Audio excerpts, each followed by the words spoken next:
महाराज जी ये कह रहे हैं कि एक बहुत अच्छे संत थे, उनके प्रति इनका दोष दर्शन हो गया था। सभी जने कहते थे वो बहुत अच्छे हैं, बट ये विश्वास नहीं करते थे। इनके अपराध बन गया, बट अभी वो इस धराधाम पे नहीं रहे, तो इनके मन में एक ग्लानि सी है कि मैं उनके प्रति दोष दर्शन कर लिया, इससे मैं कैसे मुक्त हो पाऊँ। उन्हीं से प्रार्थना करो, उन्हीं का ध्यान करके उन्हीं से प्रार्थना करो, वही क्षमा करेंगे। तब ऐसा है। देखो, हमने कई बार बात स्वाभाविक चर्चा में बहुत इसे ध्यान से सुनना, शुद्ध सोने का कोई आभूषण नहीं बनता। पहली बात समझ लो, कुछ ना कुछ मिलावट होती है तभी वो आभूषण बनता है। क्यों ऐसा होता है ना? तो ये जो मनुष्य शरीर बना है मिलावट से बना है, पाप और पुण्य। पुण्य का शरीर जो होता है वो देवताओं का होता है, पाप का शरीर जो होता है वो नारकी पुरुषों का होता है, जो नरक की यंत्रणा भोगते हैं। और जो मृत्यु लोक में शरीर मिलता है वो पाप और पुण्य मिश्रित होता है, किसी का भी हो, ये बना ही मिलावट से। तो दोनों है, दोनों का है, तो इन दोनों के आचरणों के संस्कार भी हैं। हम चल रहे हैं भजन के लिए, अभी वो पहुंचा तो नहीं है, अगर पहुंच गया है तो फिर जैसे भुने हुए चने में कभी अंकुरण नहीं हो सकता, ऐसे नहीं स्वात्मारामम विषय मृग तृष्णाम भ्रमयति। आत्माराम पुरुष कभी विषय मृग तृष्णा में भ्रमित नहीं होता। पर अगर वो सिद्ध नहीं हुआ, भगवत प्राप्त नहीं हुआ, तो गलतियां होना स्वाभाविक हो सकती है, कम ज्यादा अलग बात है।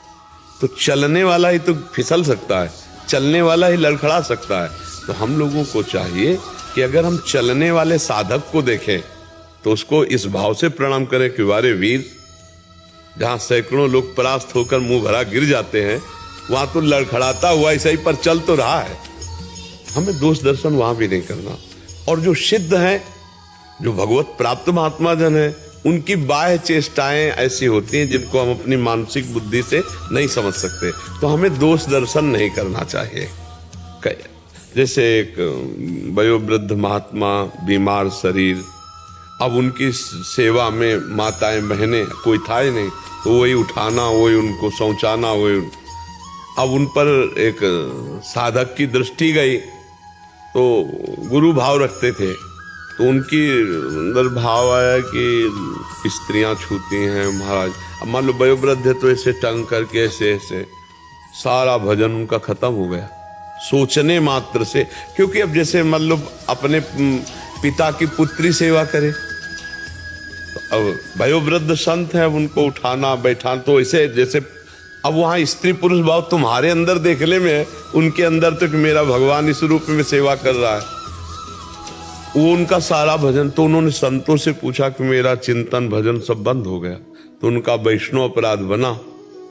उनका हम किसी वैष्णव का तो ऐसा अपराध, पर उनका गुरु जी के प्रति ऐसा भाव हो गया कि ऐसा, तो उन्होंने कहा जल्दी उनसे क्षमा मांगो, नहीं कोई उपाय नहीं है, बाद में जलते रहोगे, कुछ उपाय नहीं रहेगा।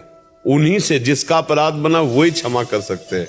तो हमें लगता है कि पहली बात तो संतों में दोष दर्शन करना ही नहीं चाहिए, और अगर कहीं दोष दर्शन हो भी रहा है तो हमें ये सोचना चाहिए कि भगवान के जन बहुत बड़े के जन है, आज थोड़ी कमी रह गई है तो कल भगवान इसको भी पूरी कर देंगे, हटा देंगे।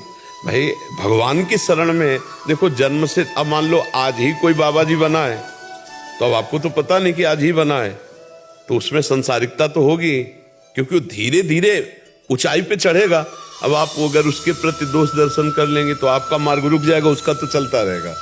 तो इसलिए हमें लगता है हम दोष दर्शन ना करें।